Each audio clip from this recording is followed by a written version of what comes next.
And 3, 2, and 1. Well, Richard, welcome back. Mayor's Monday here, WSAU, WSAU.com. We are not waiting a year this time. Appreciate it. We're getting to you a little sooner. Okay. And we're getting to you at kind of a good time as well. I mean, not only are we getting into summer mode, we're starting to, people are feeling a little happier. We're not going to be cooped up inside all summer, pandemic-wise. But, first, last time we talked to you, first off, you were just getting over COVID-19 the last time we talked. So again, great to see that you've been able to recover. You're fully vaccinated now. I'm fully vaccinated. Give us an idea of just how you feel the village has come through this. Where do you think we are right now, and what have you learned through this whole process going forward? The village as a whole, we for a couple of months last year shut down for in-person, kind of visitation. We kind of took a step back, made sure everybody was safe. We didn't want to get any of our employees sick. We obviously didn't want to get any citizens sick. So we did that, and then we've slowly stepped out to allowing people to come in. And so we learned, the hard way, that there were some things that, was it an overreaction? Was it an underreaction? We wanted to be safe about it. So we've, because probably you're one of the few people that have been able to come beyond the plastic wall to come in, because for the longest time we didn't have anybody coming in. But now that we've got most of the staff vaccinated, we're feeling better about it. I remember we had to wrap up the parks, the exercise equipment, because no one knew, would that make you sick? Would that not make you sick? Again, was that an overreaction or underreaction? I don't know. So this year, to kind of give you an update on where everything is, we're open for business. Obviously, people can come in, they can come and pay bills, everything else. Staff's, going to talk to everybody. We are telling people if they want to wear a mask inside, they can. They don't have to if they don't want to, because you're going to find that pretty much everybody that you're going to see is behind plexiglass. So for us, we're still cleaning pens, cleaning surfaces, things of that nature. The community room is now to rent, so we're getting back to mostly normal. Baseball fields have been rented. The baseball fields have been used a lot of outdoor activities. So I'm trying to think of other things we may have learned from last year. We've been trying to step up our communication, which I appreciate you coming in and talking to us, because we want to try to reach out to people a little bit more. Flyers, newsletters and everything else are one thing, but social media for us has been something that I think we've been a hit or miss on. We've got a new employee that's starting with us, Kate Rasmussen, that's going to be our communication specialist. And she's going to be able to get notices out much quicker than we have in the past, which is great for us. I'm trying to think if there's anything else. Just communication's been one key for us that we're really trying to work on real hard. And I think that's something that a lot of people have found too, because even at our office, we've found that, yes, we can cover more things if we stay in the office and stream things on YouTube. We don't always get all of our questions answered, but we can access things a little easier if we do dial into WebEx or if we do stream things on YouTube. So I'm guessing that's one thing as far as public access to your meetings. That's probably going to stay going forward if you weren't doing that already before the pandemic. We were doing, we were just doing Zoom meetings, remote meetings, and then we almost immediately turned around and started doing in-person to people that felt comfortable. And we're probably going to continue that for the foreseeable future. So if someone wants to just remote in, they just want to hear about, did their animal fancier license pass, that they can move on. Instead of having to come all the way in, they can kind of remote in, they can listen to what they need to, and then go on their way, which that was last night's meeting. There was a woman on that was about that. So, and I think gives us good audio recordings. The board members are going to be able to use access as well. So it's been it's definitely a changed world now. So. Yeah, absolutely. But that just goes hand in hand with people being able to be accessible to their government and the communications like that. That is something that you want to see. You want those things to be accessible to the community. Exactly. So speaking of some of those things you want the community to know about, talk about the water quality project. I know this has been kind of an ongoing discussion for about 2 years now here in the village. Where are we at with that? Okay, so in our last kind of update to the public was in January. We did some open houses. We actually did a in-person open house, and then we did a Zoom open house. So it was kind of the two places were the same thing. So since that time, the village has contracted with an engineering firm, Becker Hoppy, which is a local firm here.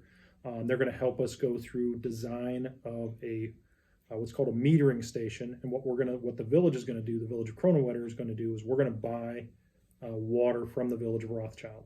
That's going to replace the water that we would normally supply the public off of our water system from well number 2. Well number 2 has higher mineral content, and that's been the complaint for our water system. Well number 1's fine. Well number 2's higher mineral content. So what we're going to do is we're going to take well number 2, put it in a tertiary position. We're not going to shut it down because to do a new well is very expensive. But we're only going to use that for emergencies basically, and we're going to buy all our water that we were getting off of well number 2 from the village of Rothschild. That project will probably be done. It'll probably be online. We're hoping by February, March of 2022, because we have to purchase property, get the equipment in, get the pipes in place, get the metering equipment to talk to each other, get their tower to talk to our. So there's all these like little pieces that Becker Hoppy is obviously are well aware, because they've worked on our water system before. So they're working through. And then the next step from that is for the village of Kronenwetter to get a water filter system on our system. So then once we have that on our system, then we could take well number 2, bring it back, filter it on ours. And so then we would actually have 3 water sources: well number 1, well number 2, which is now filtered, and then Rothschild water. Because we are a growing community. We're doing new houses a lot. Last year we did, I think, 55, 60, something like that. So, and previous year we did about the same thing. And house building has been going on pretty well for us. And this year will probably be it'll start to taper off because we've got most of our newer subdivisions are getting filled up, but we'll probably have the next steps from there. So, so the water quality is something that I want to make sure people understand is we are taken care of. The village board took it very seriously. We've got a good firm in place to help us through the engineering portions. And I was just talking to somebody about it earlier today. Maybe we need to do another open house just so people can get an update from us. Yeah. Again, our newsletter, our people in the news media, we appreciate them. Yeah. But sometimes people just want to ask questions about, okay, what's my water going to do? So, and so what is going to change? I mean, obviously, you're going to be getting good quality water to replace some of those that had, the higher mineral content, and people did have some concerns about, especially in residential areas. Yep. Are residents going to see any sort of increase in this? Because I'm sure there's costs associated with all these steps. There is. The way the Public Service Commission, which regulates our water system, works is we have to put something in place, and then after it's been in place for one full calendar year, then they come back and say, okay, what was your operating cost for that? And then they adjust our rates. We don't basically say we want to adjust our rates by $1 or by 50% or something like that. The PSC comes back and says, what are your costs now because you have this new thing on the system, which for us would be a new purchase of water. They set our new rates. So once we're on that course, then we set the new rates and we purchase water. I mean, it's going to go up. I mean, that's the fact of the matter is because Rothschild is treating their water, we are not. So that's an additional service that we're going to have to our customers. So the rate's going to increase. Unfortunately, we don't have a set rate now because, again, I have to operate with that new equipment for a year before I know for sure. So, and then the filter project's going to be the same thing. When the filter project goes online, we'll have to operate it for a year and then show what the cost is to the PSC, and they set our rates. So. And then from what I understand as well, and you can feel free to correct me if I'm wrong, but the PSC will recommend that, and they'll say, okay, you could be charging up to this point, and you could have room, I guess, between where you are and where you're at. From the way I understand it is they set what's called our tariff, or basically our bill rates. And so I think at the end of the day, the PSC does say you shall charge for 5/8 meter, this much base, this much. So I'm pretty sure that they set it. Now this is the first time that we're going to be doing a rate study and everything else with major equipment upgrades since I've been here. So we're going to have to see how it goes. And again, that's something that I think as we move forward, we'd like to get out to our news media friends, get out to the public so they understand it as well. Yeah, absolutely. Because there's, as I like to say, especially with you that are in administrator roles, there's a lot of moving pieces that you've got to put in place here to make sure that you're serving the community. Yep, exactly. And of course, some of those pieces as well, it's not all business all the time. We do like to get outside, as we mentioned. People are wanting to get outside. You've got your baseball fields rented. As I was driving in, I saw them mowing out there. So one of my great summer jobs was working at a municipal baseball field like that. Always brings back memories. But besides the outdoor recreation, what are you planning for the upcoming year? We just got done with our bike and walk, which was last Thursday. It's kind of a celebration of biking and walking in the village. We just did that.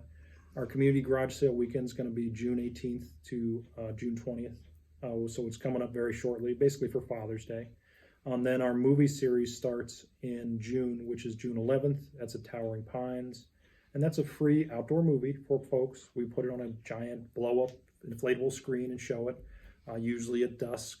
So it's often fun. And then the next one's going to be July 17th. And then also in June, starting is our farmer's market. I know that Weston's already got theirs started. And we usually start a little bit later because of the draw we get from it. But we're going to start in June with that, and that'll go. And then, into August, we're going to have another movie, and then we're going to celebrate. This year is a new event for us. We're going to celebrate what's called National Night Out. It's basically a celebration of kind of public safety and public service.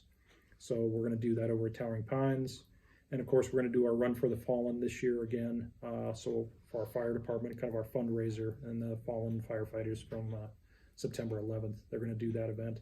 This year, it's actually going to be on September 11th. So, so lots of stuff going on. Yeah, absolutely. You mentioned some great stuff, even like the free outdoor movies. It's just a great way for families to get outside and enjoy something and be, as to use the term that was hot last year, socially distance, or be as close to their neighbors as they want. Just grab your spot on the lawn and enjoy it, right? Yep. And once again this year, TDS Fiber is going to sponsor our movies, so we're very excited about them sponsoring the movies. So again, it's free.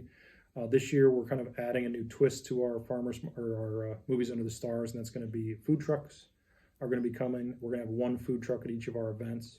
So there'll be a little bit more food at the events than normal because we really want to come back strong. I mean, last year we did run our movie series as well. So, and that was pretty well attended. And this year we're hoping the same thing. We always hope for good weather too. Yeah, of course. You got to have the good weather. You can't have the screen blowing over in the middle of the movie as well. Talk about the farmers markets too. If people do want to be participating in that, or maybe some vendors want to come in and sell some of their goods, how do they do that and get a hold of the village? What they can do is they can just go to Kronenwetter.org, which is our website, and they can go right on there and just search for farmers market. If you're a resident, it's free. If you're not a resident, it's $20 for the year, so it's very inexpensive. We've got a lot of space. We right now are running at the farmers market at Sunset Park. And it's always on Sundays, so it usually goes from about 8 o'clock to sell out, which is usually about 1 or 2, really depends. And June we kind of start slow with maybe 5, 6, 8 vendors, and then by October we're usually up to like 15, 20 vendors. So it's pretty exciting, and it's honestly, people can go, Sunday events they usually go to in the morning and then go right after. It's nice, kind of the way to do it. So. And we really appreciate seeing all the different vendors in. So, and of course, supporting your neighbors in your local community. Exactly. I know we always look forward to. There's a guy that sells honey that's from Kronenwetter. There's a couple of different vendors here that do a really nice job for us. Corn growers, obviously, later in the year. So it's always nice to see them out. Absolutely, you gotta have the sweet corn right out of the fields. You gotta have it buttered perfectly. You just can't do that halfway. Yeah, I was gonna say. That's the best part of the end of summer. So. Exactly. Well, Richard, we always appreciate the time. We'll look forward to chatting again later on this year as well. Hopefully we won't wait for another year, as we've seemed to have done before. Appreciate it. You have a good one. Thanks. Yep.